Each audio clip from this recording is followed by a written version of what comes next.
Hi everyone, good day. How are you doing? Wherever you are listening to us from, hope you are good. Okay. Welcome to episode 2 of this amazing podcast. I have again the Minister of God, Nifemi. Nifemi. All right. So the last time we discussed about purity, especially among the female gender, and we did justice to that. So this time around, we want to talk about dignity for young men. Yeah. So over to you. Okay. And the question goes thus: in this era now, how can we advise the young guys out there? How can we advise them to live in a godly way, not ungodly way? Okay. Wow, this is amazing. To advise a young man to live godly way, I believe that the journey starts from knowing God. You can't live godly if you don't know God. You can actually not be living in a certain way if you don't have the knowledge of that. So it starts with knowing God. So if you're going to help any young man to live godly, you first of all have to be able to help them learn God, study God, know the ways of God, and that is by studying the Bible. We have that syndrome in our days where nobody wants to really have time studying the Bible. All right, so you start by studying the Bible, be a part of a working fellowship, a fellowship where they truly worship God, they teach about God, and you can encounter God as easy as possible. So in the knowledge of God lies the grace for you to live godly. That's wonderful. Thank you. And another question here, among the mixed gender out there, I noticed that there's this thinking of them thinking maybe any lady that come into their lives comes to just to take from them, not settling with them. But I came to realize that when he realized that this is what the female wants to do, the guy might be a nice person before, but once they've treated him wrongly once, and the next thing, boom, everything about him just changed. What can we talk about such people? Yeah. Okay, that's a very wonderful question. I want to believe that everything still falls back to living godly, right? So if you find a young man who is living godly, it's not be easy for his life to be mesmerized by any lady out there who is just out there to ruin a guy's life or all of that. So it's easy to be coordinated as a guy when you start your journey by knowing God and then by living according to his ways and his principles. But then if you're a guy who is just living randomly, there's possibility of you coming in contact with such ladies. I will advise you that if you want to go into any relationship, I think we are talking about relationship now. Yes. If you want to go into any relationship as a guy, what is your goal? Are you going into the relationship to build a marriage that work, or you are going into the relationship to just enjoy yourself, flirt or cash phone, all of those things, or maybe you just want to for peer pressure, you just want to be one of the guy that also have girlfriend, I know that these days people can say my babe. Maybe you also want to be saying my babe. Maybe that's why you're going to a relationship. If you are going to any relationship with that kind of intention, there's possibility that you're going to meet a wrong person. And there's good possibility that you're going to have a wrong experience. But then if you go into a relationship with I want to build a marriage, then that goal alone will help you to set your precepts, what you want to look out for. If you want to build something good, just for instance, if you want to build a shop now, you can talk to any bricklayer beside the road and they will help you, because your goal is just to get a shop and a four corner and all of that. But if you want to build edifice that is amazing, you want to go for a light engineers. So it depends on your goal. Your goal will culture and direct your step towards the person you will meet. I think that is guys who already fell into that trap. I believe that one of the ways you can come out is also to decide that you want to live a godly life, which is where we started from. If you decide that you want to live a godly life, then forget about the past. Start by learning God and his ways. That way your life will begin to sum up again. That's a good one. Thank you, sir. Thank you. Another question here, because that same question. Is it advisable for a guy that have been through hell in one's relationship? Let me make it clear. For instance, you've dated one person once and the relationship seems not to go. Doesn't make sense. So, and you said, okay, because of that, the rest lady, any lady that come your way like this, they will see shege, stuff like that. Is it advisable, as a guy said you want to live a godly life, is it advisable to take such decision? Point blank, it's not advisable, but then I will explain. The experience you had in the past it's not only the fault of the lady you met. Yeah, I can prove that to you. And what I mean by that is just like what I said earlier. If you're a person without a vision, you definitely get into many errors.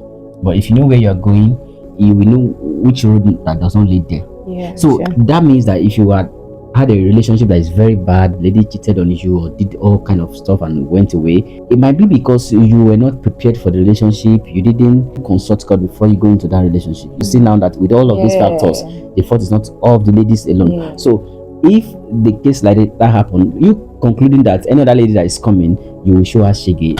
Is that yeah, so shege, you will show her yes. shege. It means that you are not even yet ready to have a working relationship. By that, God will still not bring somebody that is responsible your way. He will bring somebody that is ready to say shege, because you both yourself shaky. I hope Yes, so. yes. I think the long and short of all of this is that everyone should decide to live a good life, and then decide to walk the journey with somebody who is good. That's my take. That's a good one, Sam. And another question, like same topic, in like living in purity. You have a person you're dating already, and you call yourself a Christian guy. There's a say, if you're talking to someone else while you're in a relationship, why don't you be with that person you are talking to instead of having double-minded stuff like that? So there is yes, because it's not as if maybe you're dating the other person that you create that, like you give the other person more attention, like than the person you actually dating. That the person you're actually dating. Like, is it a normal thing as a Christian guy, like, and someone that claims he wants to live in purity, like someone that said he wants to live godly, is it advisable? Purity starts from the heart. Like Jesus Christ said, if you see a lady and you lust after her, you've sinned already. You know, in the law of Moses, it's just supposed to be after you went in with the lady. That's when you actually commit fornication. But when Jesus Christ came, he helped us to expand it that no, it's beyond that, that it's actually a matter of the heart. So now, if you are in any relationship with a lady, what is the nature of your heart towards that lady? Now, then if you are talking to another person, what is the nature of your heart? So if you're actually flirting with another person while you're in another relationship, then that is impurity, right? But then if you have a person you are dating, and then for some certain questions, because until you finally get married, you are not married. Yeah, sure, that's true. And so it is until you finally get married that you're responsible for a particular person, and that does not give privilege for you to want to go out with another person, start flirting. No. That's not what I'm saying. I'm saying that there's still room for you to want to pray about another person while you are still in, if there is any factor that warrants that. For instance, you are dating a lady, and then maybe while you guys are still talking, you suddenly begin to feel like her attention is not with you. It can also be a guy, his attention is not with you, or maybe there is a condition the parent is giving, and then you see another person that you also want to pray about that. These things are still allowed while the times remain for the dating. So but then the condition of the heart still justify what you are doing. If you are actually enjoying yourself with another person and then forget the person you are dating, you are practicing impurity, and that is very, very bad. Yes, sir. Thank you, sir. Another one, there is a common say outside that any lady that dress indecent, normally she's a bad person, or she's on whole, like, you understand what I mean by that? And like any guy among those mothers nowadays, any guy they see maybe dread stuff like that, just as maybe he's a bad person. Any guy they see piercing his ear, which is not advisable. So such a guy with his appearance, can we say, does that mean he's not living a godly life? As much as possible, I will speak from the Bible. I don't believe that you're supposed to look weird. I don't believe that you're supposed to look totally against who you are indeed. I don't believe it. I believe that your outward person should be the reflection of your inward person, and that is the law of attraction. Who you are inward is how people relate with you outward. Is how you attract every other thing in life. When it goes down to every other part of lifestyle, you're supposed to respond from the inward outside. So you might not really be a bad guy with your dread, with your earring, piercing of ear and all of that, but you can't separate bad guy from you easily. I've traveled quite several times, and sometimes when we get to checkpoints now, where the soldiers are, and they want to say, hey everybody, let's check the bag. Sometimes I see the soldier comes around and say, everybody come down. And then maybe they have 2 or 3 guys who use dread and all of that, and they say, hey, come down, bring out your gun at me. I want to calm down. This is just Very true. As I want to come down, they will say, no, no, not you, gentleman. I mean, that alone speaks a lot to what we are saying now. That the way you appear is the way people will judge you. Yeah. There's a Yoruba word that said the rain is in Sonlojo. Yeah. So the way you appear is how you will be addressed. Okay, that's a good one. Yeah, thank you, Sha. Before we go, Okay. Is it advisable as a godly person calling someone gold digger?